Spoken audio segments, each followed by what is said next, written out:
Hi guys, it's FitandFlo here. This is just a quick video just to show you how to change your profile picture in Buffer. If you don't know Buffer is a social media management platform.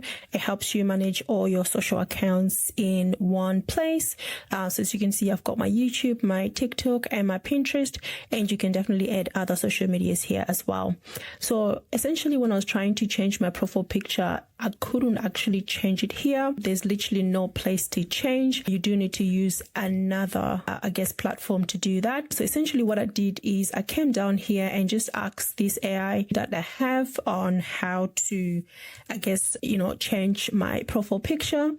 And this is what it says. So it does say that you need to use another account or another platform called Gravita, or you need to have a Gravita account.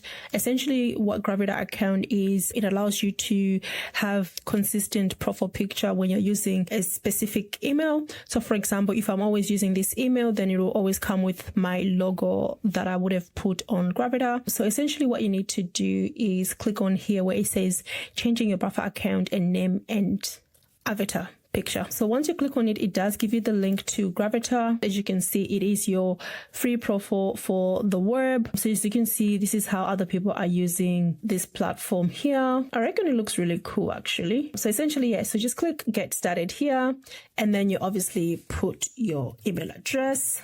All right, and then you just have to rush too fast. So once you get here, you obviously either can take a picture of yourself, or you can just upload, which is what I want to do. I want to upload that logo, and then this is what I want to show every time somebody type FitandFlo or something. So I'll put that in there and it will show up here. All right, anyway, I've done that, so it should show up soon. You can write a short description about yourself here, and then how you want people to pronounce it, your job title or something, and your organization, and you just save the changes. So once you save the changes, if you go back to Buffer, you just have to give it a couple minutes, or you just have to refresh this page, and then you'll see that your profile picture should be changed soon. There we go. So you can see that we just refreshed and our profile picture is now there. And that's it, guys. That's how you would have to do it. Definitely give it a couple minutes before it can load up here. It will definitely take a little while. I'll probably say maybe give it about 10 minutes, go grab a coffee. By the time you come back, you just do a refresh and then it should come up here. Yeah, so that's it, guys, and thank you for watching.